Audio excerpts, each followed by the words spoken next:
What's going on, guys, and welcome back to Supper in a Can. We're back at Valdoro Chippy, and this week I'm joined by my very special guest, newly appointed England manager, Vittorio. Welcome to the show. Now, without further ado, let's get him on. Just ride with it, like, go and get live with it. Vittorio, welcome to Supper in a Can. It's a pleasure to have you on the show. This isn't your order in front of you. No. We're waiting on it to come. The fish supper is still to come. But you have never had what is in front of you. What does it look like from just looking at a pizza? What does it look like? It looks like a fucking massive hash brown or like some kind of... Yeah. Do you like salt and vinegar on battered things? Well, what's inside? It's hard. I need pizza. I think salt, but maybe not vinegar. Okay. Are you a chippy guy then? I like it chippy. Would you have been Yeah, having there's chippies? a great chip shop around the corner from us growing up called the Sea Fry in Belfast. Just fucking class. But we wouldn't have pizza crunchers in Belfast. I'm sure someone does. I'm sure someone will have a fucking go at me. Be like, we fucking do have pizza. So you're half Italian, fully. Can you speak Fully half Italian, yeah. Because like I would say I am, but like... It's a bit sketch. I think we're in the same boat. I think we're in the same boat. No. Neither. There we go. Is that what you need? I've got an Irish passport, that's fun. But so my Nano and Nana, my Nano was born in Belfast, but my Nana was born in Italy. Right. So it's like 2 out of 4 of my grandparents are like, but then you probably have like 4 out of 8 of my great grandparents are born in Italy. And then it just gets all fun and complicated. So I go with half Italian, but like, I understand I'm not hugely culturally Italian. You know what I mean? Do you go to Italy much? Are you a fan of the country? I've been 3 times, which is more than I've been fucking anywhere else. basically. So in your time in London then, what would you say has been Fucking like 10 the years biggest now. struggle for you in the comedy world? There we go, made honours. Oh yeah, thank you very much. But yeah, no, with like the whole comedy thing, because obviously you did make a drastic kind of change. Obviously, I know it's still in the arts. Yeah, but it was a career without any then, prospects, and then it became a like, different career. doing without any jokes on stage prospects. is such a... So what would you say then has been the toughest part of it all? I think like the social aspect of lots of stuff I struggle with. I think I do like social faux pas a lot of the time. I'm very honest to like a fault, and sometimes like I'm just like, I understand that like, some people who are like, that's just me, I'm honest, and then they think that excuses them being like the biggest cunt ever, and I'm like, Mate, that's actually the worst. yeah, and I'm not that, but I think I'm like, I sort of have this kind of bluntness to me that I think rubs people up the wrong way, and I'm trying to work on like not doing that so much. On or off stage? I think on stage it's helpful, but then off stage I think I like can ruffle feathers or like whatever, and I don't like. I think that's good. You have to ruffle feathers a little bit to like do anything, but I think I've like had a few like fuck ups, like fuck, shouldn't have done that, or like. I also think people kind of, cause everything I've done is like building it myself. Instagram, like TikTok, Twitter, like just doing my own thing, promoting my own stuff. I think inherently you can come across as very arrogant because you're the one that's promoting your own stuff. Whereas like if a production company or a promoter or like Live Nation or whoever the fuck Who's the ones posting it? then it seems like, oh, they're doing well, and like that's the promoter's job. But like when you're doing that job, obviously it scans a bit weird for people who are like, why the fuck's he? Yeah. He fucking loves himself because he's like, this show's great, come see it. And it's like, well, yeah, I do think it's great. And also I want people to come see it, and like they're not gonna come see it if I go, it's alright. Sorry, Do you know what I mean? So it's like, cool. I think that's been a learning curve culturally. I think for a lot of people of like, you just have to get over that. The stuff I'm making isn't for other comedians. Do you ever read any Rick Rubin or see any videos of Rick Rubin? I've seen Right, him fuck. briefly talking on a podcast because like I know obviously like his musical genius. He's like, But he doesn't know anything about music, which is Yeah. fucking mad. Yeah, he does. He just like trusts his own instincts, and he's like, ignore the audience. yeah, like he doesn't Make yeah. what you want to make, and if they like it, fine. But it do is not the even image of consider it. them. Which is kind of mad. Difficult in stand up because you kind of do need them to laugh. Yeah, I know. Everyone's just hitting that. He's Has that having ever fun. happened? What? When nobody laughs? Yeah. Yeah. All the 'Cause I time. feel Not like all the that's time, but like what's it called? bombing, like dying on tanking, stage. dying on your ass. So how do you deal with it? Sometimes you have to let it happen. Go bright red and just like You can feel the sweat like dripping down your spine. You can be guilty of going into like autopilot and not really being very in the moment. So when something happens like that, it kind of brings you to life a bit, and that can be really exciting. But The shows where nobody laughs. We had one on the tour where literally nobody, like, it was just fucking, what the fuck is happening? And that's fine, like, I've done that coming up, doing like 10-minute spots and stuff. If you have a bad 10-minute spot, that's fine. But when you're doing an hour-long show and they're not laughing, first of all, it's no longer an hour long, it's about 55 minutes. But it's just horrible. And what's mad is people don't even realize that they're like part of what's happening. Like, people will come up to you after the show and be like, oh, that was a tough crowd. And I'm like, you were in the crowd. That was you. You were tough. So it's hard, and like there's all sorts of different little like things that can be off in the room that make an audience uncomfortable. But What's the worst heckle you've ever had then? oh, it's not necessarily a heckle, but one time a French lady was playing Candy Crush in the front row. Like right in front of you? Which felt rude. That's mad. Yeah. You'd behave if. Did you kick it out? No, I Yeah, just that's laughed what about it. I just thought it was really funny.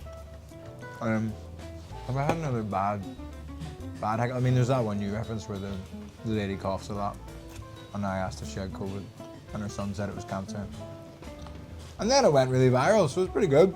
I know, that was a close call. They almost got you. We got out of it, but that's the excitement of stand-up, is that it can go wrong. I think that's the problem with lots of TV stand-up.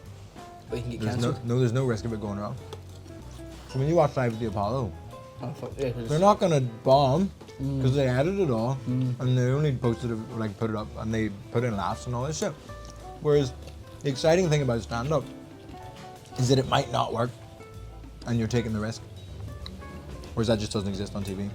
So, this podcast, I don't know, think about it. I don't call this a podcast, but talking in this setting on my talk show is quite similar to your own podcast that you started on the 2nd of February 2023 with Mike Rice. Oh, he's got the dates. I've got everything.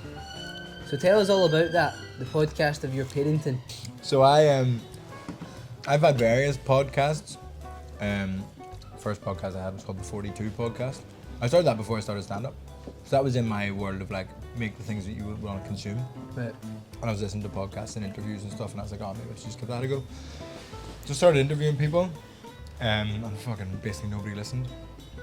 And tried that for a while, figured out what I was doing wrong, what I was doing right.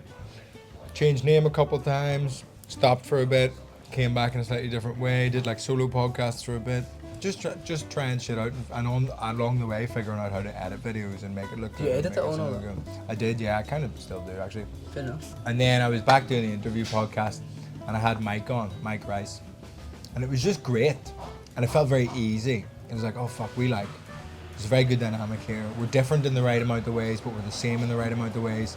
This kind of works. And I knew Mike was a very hard worker, which I think is part of the thing of like, you can find someone you can be funny with, but it's hard to find someone who like, actually gonna put the you work know in. will show up Yeah. and do the fucking thing. I had to like convince him to be like, look, I think this is very rare that you find someone that you could do something like this with, blah blah blah. And he was like unsure about it, and then he said no, and then like a few weeks later I phoned him again and was like, look man, I think that would be a big mistake. And he was like, okay, we'll give it a go. Gave it a go, February 2023, and it just worked. And we were like, okay, 3 clips a week, put it out. And I was editing all of it, we're doing the whole thing, doing it every single week, really committing to doing it. And it started to work. People are signing up to the Patreon, people are watching, people are listening, go. Great. Eventually we get my cousin signed up to like to produce it, to make all the clips and edit the episodes and all that. So it was fucking great. That's like one less thing. That was my goal when I started. It was like, I'd like to have a podcast where I don't have to do all the fucking legwork to get it going. And now it's just got to a point where it like pays our bills and all, and it's like you show up, you do it, and like you supposed stuff to be on top of like posting the clips and all that shit, but it's been completely mad. And I think it's a lot of the unseen work. People go, oh, it just fucking worked, and it's like a lot of that unseen work of like, I'd had so many like failed podcasts, but I learned so much from so many attempts at doing it.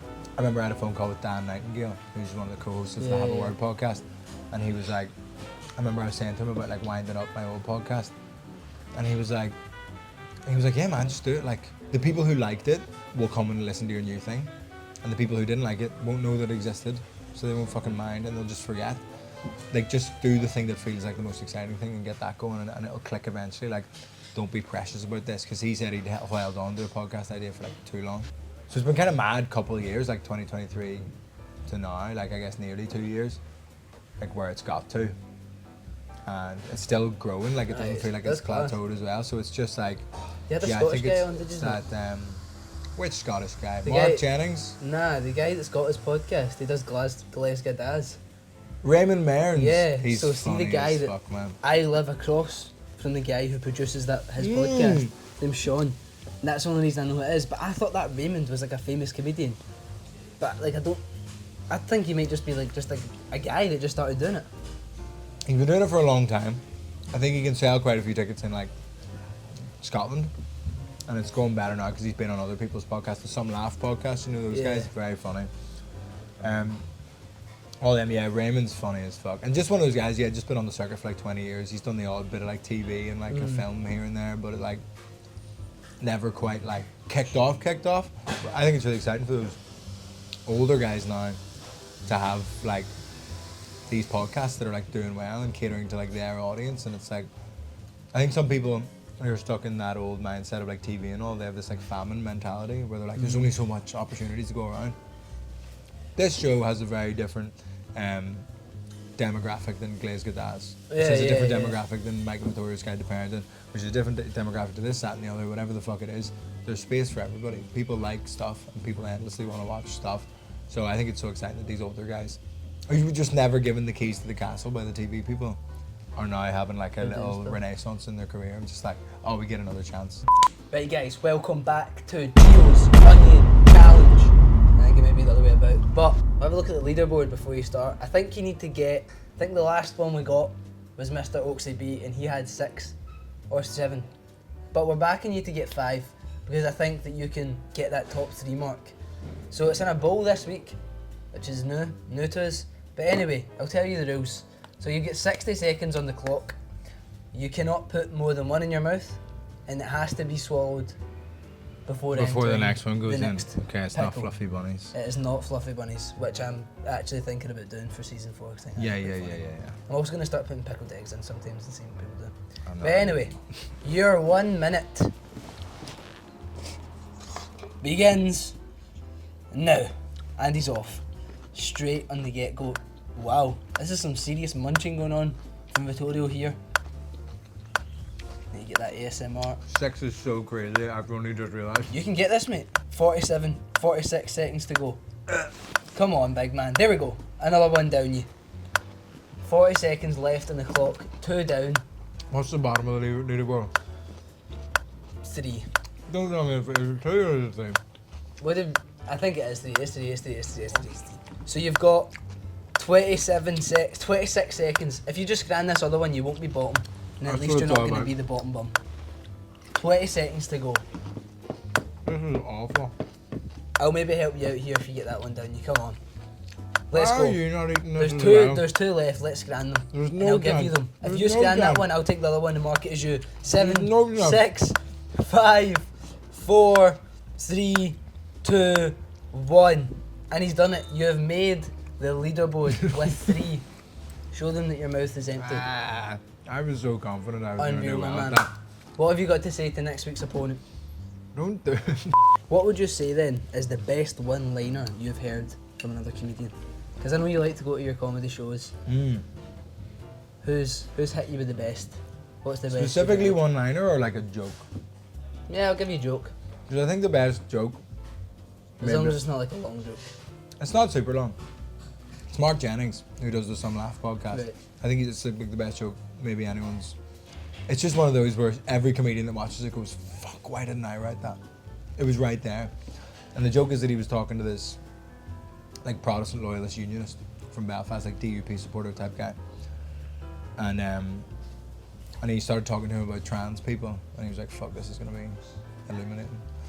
And the guy goes, I just don't get it. How can you be physically one thing? You can be physically a man, but you identify as a woman. How the fuck does that work? And Mark goes, no, to be fair, Northern Ireland is physically part of Ireland, but you're quite convinced that identifies as British. And this whole thing about Northern Ireland's a trans country, I just think that's the funniest. Where have I seen that? It Have went, you it said goes that? viral. No, Mark has it on It goes viral like every time he posts it. Yeah, I've It's seen that. so I've seen that. funny. It's so funny. Nah, I it's a wrote class one joke. yesterday. Did you? I wrote a new Glasgow joke yesterday, which I thought was fun. Debuted it? Just about the whole. I did it on stage last night. It went well, but it's you know the people make Glasgow thing. Yeah. The Glasgow people love saying that people make Glasgow, but I've noticed that it's different. It means different things on different social media platforms. Like on Facebook, it'll be like a wee Glasgow mum being like, "Oh, our wee Connor, he's only 3. We were in this cafe yesterday and he forgot his teddy bear, and we were raging. We were so upset that it was lost. We went back in the next day and they'd like looked after it, and they wrote a wee note like, I've been kept safe, I've missed you loads," and gave Connor a wee cupcake for free when we came to collect the teddy bear. God, isn't that so nice? Hashtag people make Glasgow. Same hashtag on Twitter. It's just a junkie punching a bus. How important would you say social media has been for your career? And do you think you'd still be where you are without it? Extremely important, and no, there's just no way. There's no way I'd be like. That's always been the thing with me. Is like, it kind of comes from a fear, but also just an awareness that the TV people. There's a fear that they weren't going to be interested, but an awareness that there's always a chance they're not going to be interested in what you're doing, and they're not going to let you on the TV shows, and they're not going to give you the opportunities.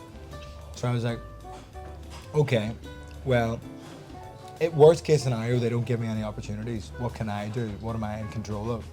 I'm in control of, I can put stuff out on social media, I can build my own following, I can try and do it off my own back. And then it was like, and then it's like, oh, but what if you do get the TV opportunities? So then you have both. You know what I mean? It's like you might as well do the thing that you can control. And then I think you capitalize on TV opportunities more when you have stuff for people to go and like watch. So like if someone sees you on TV They can then go and they watch Google your TikTok. name, they're like, Yeah, oh yeah. fuck, then they can watch like 2-3 hours of me doing stand-up. And then they're a fan. Whereas they just see you on a TV show, they go to your It's like- Instagram and it's just pictures of your dog, they're like, okay, whatever, like why would I come see you? I don't know enough about you, I'm not seeing what you do. So I always just thought that, and then yeah, like the TV stuff hasn't happened. Hopefully it will. Like I've got like more of a team, like a manager and agent now. So hopefully it'll like Is it? whatever. But I'm still not. I'm not sitting back and going, okay, now I've got an agent. That's all taken care of. I'm still putting out clips every day, like, you know, and posting stuff and trying to build the following and figure out ways that I can make stuff happen. But how have you used it then? Like, is there anything you've done in particular that you think, all right, if I do this, I know that's gonna this. If I post this, then like certain times, do you use certain hashtags? Like, do you look into all that kind of stuff, or do you? I've stopped using hashtags, That's when you get it.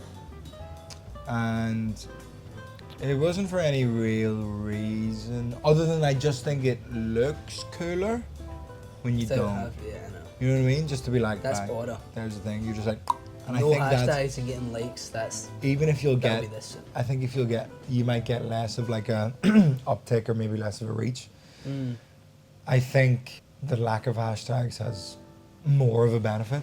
The people are like, that's cool. Like it just has this kind of vague sense of like, it's cleaner, it's nicer. It's that thing in like, you know, The Social Network, the film, where the Justin Timberlake's character is, because it used to be called The Facebook, that's what it was called, the website, and he goes, drop the, just call it Facebook, it's cleaner. There's something needy about a hashtag.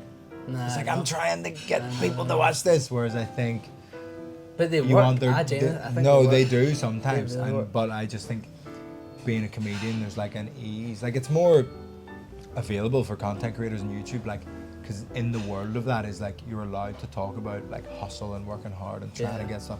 That's allowed in the world of YouTube, but I think in the world of stand-up, I think there's like a cultural thing of like everything needs to look very easy, and like it's not hustle, it's not grind. I think that stand-up is when it's done best. It looks like the easiest thing in the world. Finally, tell us about that famous countdown clip. So, I was on Countdown, and you might know the dates. You've got dates for everything. 2019.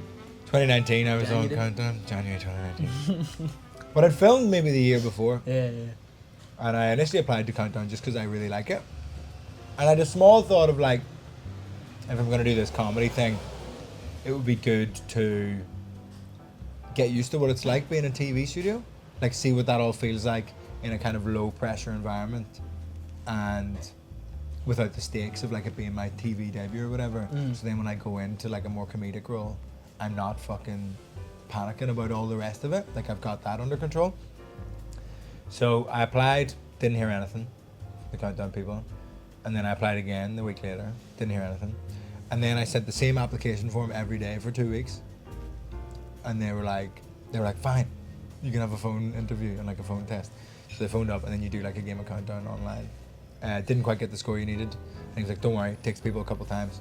Next time, phoned up, didn't quite get it. I was like, fuck. And then you only get 3 goes. And then he phoned up, third time. I was like, it was so funny. He was dead sound, like we got to know each other a little bit.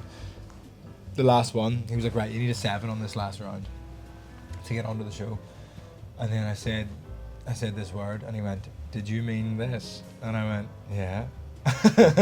And then he was like, great, you're on the show. So then a while after that, went up, recorded it. And I had a little plan when I went on Countdown. I was like, I'm going to try and go viral. And my plan was to choose vowel, consonant, vowel on every round, just in case IRA came up. And it did, comes up. And then when it comes out on TV, I film myself like watching it and reacting to it and being like, yeah! Which is all very silly and stupid and blah, blah, blah. And some people don't like it, and that's fine. But it just completely blew up on like Instagram, Facebook actually, and Twitter. Fucking went crazy. And I remember just thinking like, fuck, that's so mad. It was the first time my phone had started like going mad. Yes. And it was very like, it's very quite scary. Like you get like a bit like, oh fuck, because you're like, it's just very new. And you still get that little thing, but when stuff starts to go well now, I just kind of put my phone away and go like, okay, you don't need to check it all the time, it's going well. That's that a trend. Yeah, it's just like, it'll fuck you up. Well, Vittorio, it has been an absolute pleasure to share this double chippy with you. You get a special order this time.